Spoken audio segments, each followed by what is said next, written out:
Anda kembali di iNews Prime bersama saya Abraham Silaban. Pemirsa, mantan wali kota Blitar Samanhudi Anwar mengajukan pra-peradilan setelah ditetapkan sebagai tersangka kasus perampokan rumah dinas wali kota Blitar. Namun Polda Jatim belum menerima pemberitahuan terkait gugatan yang diajukan Samanhudi.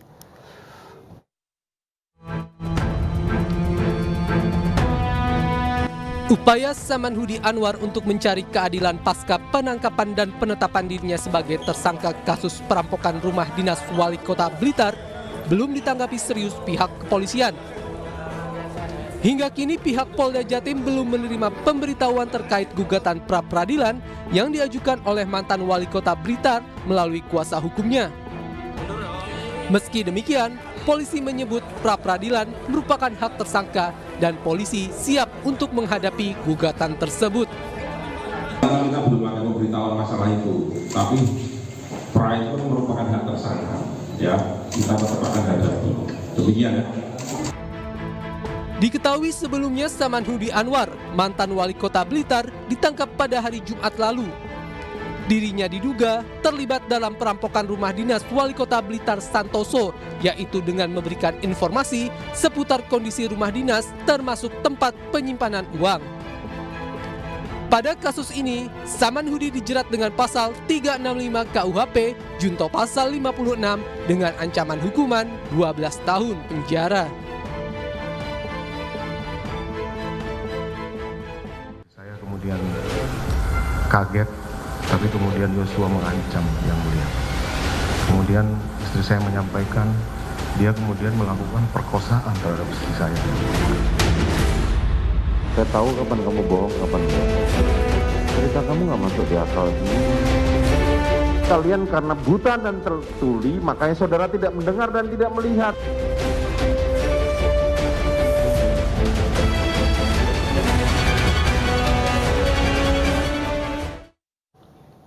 Pemirsa, hari ini Ferdi Sambo CS menjalani sidang lanjutan kasus pembunuhan berencana Brigadir Joshua dengan agenda duplik atau memberikan tanggapan atas replik dari jaksa penuntut umum. Dengan sudah masuki tahap duplik, maka proses persidangan pembunuhan Joshua tinggal selangkah lagi menuju agenda putusan ataupun pembacaan vonis. 3 terdakwa kasus pembunuhan berencana Brigadir Joshua hari ini menjalani sidang duplik di Pengadilan Negeri Jakarta Selatan. Ex-Kadif Propam Polri Ferdi Sambo dan 2 anak buahnya yaitu Kuatmaruf dan Ricky Rizal memberikan tanggapan atas replik dari jaksa penuntut umum. Sebelumnya dalam replik, jaksa minta majelis hakim untuk menolak seluruh nota pembelaan para terdakwa. Sementara dalam sidang, pengacara Ferdi Sambo menuding replik jaksa lahir dari rasa frustasi dan tidak memuat hal-hal yang substantif. Usai pengajuan duplik, majelis hakim menetapkan sidang vonis Ferdi Sambo akan digelar pada 13 Februari 2023. Sayangnya, isi replik penuntut umum tersebut sama sekali tidak memuat hal-hal yang substantif, bahkan tidak menjawab secara yuridis nota pembelaan dari tim penasehat hukum. Secara serampangan, penuntut umum menyampaikan tuduhan kosong bahwa tim penasehat hukum tidak profesional, gagal fokus mempertahankan kebohongan terdakwa Ferdi Sambo, memberikan masukan agar menjadi tidak terang perkara, membuat dalil tidak berdasar, menjerumuskan terdakwa Ferdi Sambo dan penuntut umum seakan malah menyerang kedudukan profesi advokat sebagai officium nobile.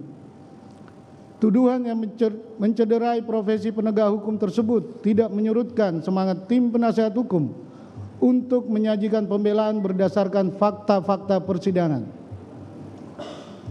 Tanggapan penuntut umum demikian terasa sangat menggelikan sekaligus menyedihkan karena dilandasi argumentasi yang bersifat halusinasi. Namun, tim penasehat hukum mencoba memahami bahwa replik tersebut tampaknya lahir semata-mata dari rasa frustasi penuntut umum. Penuntut umum terlihat frustasi karena semua dalil tuntutannya terbantahkan dan sialnya lagi, di saat bersamaan tidak mempunyai bukti dan dalil yang cukup untuk menutupinya.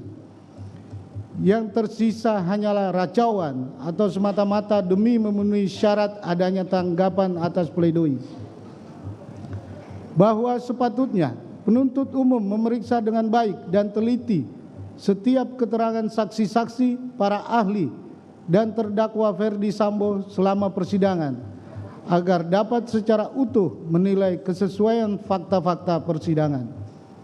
Sangat disayangkan, replik penuntut umum malah terus terjebak pada kerangka berpikir imajinatif yang bisa jadi turut menyesatkan proses peradilan masyarakat dan menjauhkan peradilan ini dari semangat imparsial dan objektif. Rasa frustasi sepertinya turut menyebabkan penuntut umum gagal memahami konsep dan sistem bekerjanya peradilan pidana yang melibatkan 3 pilar penegak hukum yang setara, yaitu penuntut umum, penasihat hukum, dan majelis hakim. Ketiganya memiliki tanggung jawab yang sama dalam mencari keadilan.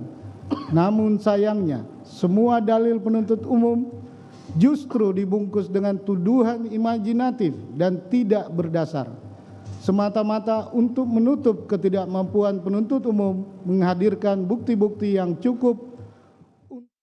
Jadi demikian pembacaan duplik atas tanggapan replik dari penuntut umum. Selanjutnya majelis hakim akan mengambil putusan, yaitu pada tanggal 13 Februari.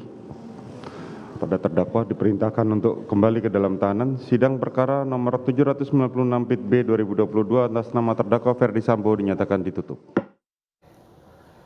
Penasihat hukum Kuatmaruf meminta majelis hakim memvonis bebas kliennya atas kasus pembunuhan Yosua Huta Barat. Hal itu disampaikan dalam duplik yang dibacakan oleh penasihat hukum Kuatmaruf di persidangan. Tidak perlu untuk ditanggapi, dikarenakan sudah terbukti dalam persidangan hilangnya nyawa dari korban seluruhnya dilakukan oleh saksi Richard Eliezer Pudiang Lumiu, sehingga tidak ada kaitannya dengan terdakwa. Bahwa dari penjelasan di atas sudah semakin jelas dan terang tidak adanya keterlibatan terdakwa Kuatmaruf dalam tindak pidana yang menyebabkan hilangnya nyawa korban yang dilakukan oleh saksi Richard Eliezer Pudiang Lumiu di rumah Duren 346. Kesimpulan, berdasarkan uraian dari tim penasihat hukum dalam duplik ini, kami memohon kepada majelis hakim yang memeriksa dan mengadili perkara akuo untuk memberikan putusan sebagai berikut. 1. Menerima dalil duplik dari tim penasihat hukum dan terdakwa Kuatmaruf, menolak seluruh isi replik penuntut umum, menjatuhkan putusan sebagaimana diktum pledoi tim penasihat hukum yang telah dibacakan pada hari Selasa tanggal 24 Januari 2023. Demikianlah duplik ini kami sampaikan sesuai dengan fakta yang terungkap dalam persidangan, disertai doa dan harapan dari penasihat hukum, kiranya yang mulia majelis hakim mempertimbangkan dan memberikan putusan yang seadil-adilnya kepada terdakwa. Ex aequo et bono. Terima kasih yang mulia. Sementara tim penasihat hukum terdakwa Ricky Rizal menyatakan tidak sependapat dan menolak replik jaksa penuntut umum. Tim kuasa hukum juga menilai replik yang dibuat jaksa hanya asumsi. Jaksa juga ragu menuntut Ricky Rizal. Dari kesimpulan bahwa kami tidak sependapat dan menolak replik jaksa penuntut umum, di mana sebenarnya tidak ada fakta hukum dan argumentasi hukum yang bersesuaian dengan fakta yang terungkap di persidangan. Bahkan tidak ada hal-hal baru yang bersifat substantif yang disampaikan oleh penuntut umum dalam repliknya. Bahwa replik jaksa penuntut umum hanya berisi pengulangan dan penggambaran kembali asumsi-asumsi yang tidak dapat dibuktikan di persidangan atas hal-hal yang tertuang dalam dakwaan serta termuat kembali dalam tuntutan. Atas muatan replik yang disampaikan jaksa penuntut umum tersebut, kami beranggapan jaksa penuntut umum memang ragu dan tidak bersungguh-sungguh untuk menuntut terdakwa Ricky Rizal Wibowo. Pemirsa, jaksa meminta hakim menolak nota pembelaan Richard Eliezer dan meminta hakim menjatuhkan tuntutan yang sudah diputuskan dan dibacakan oleh jaksa penuntut umum. Dalam The Prime Show, Aiman Wicaksono akan mengungkap kejujuran Eliezer yang belum pernah ia buka. Maafkan kalau karena kejujuran saya ini sudah membuat Mama sedih harus melihat saya di sini.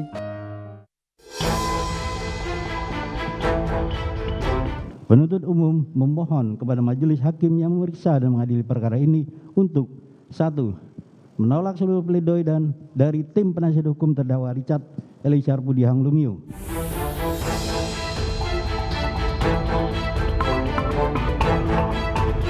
Keadilan, perintah atasan, nggak bersalah dia.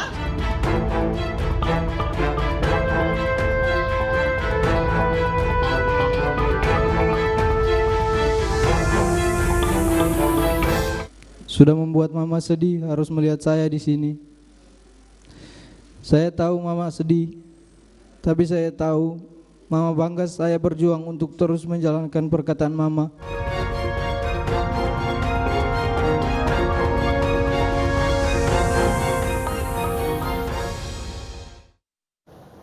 Di tengah isu reshuffle, sejumlah menteri dan tokoh dipanggil Presiden Joko Widodo ke istana. Informasi lengkapnya kami hadirkan untuk Anda saat lagi.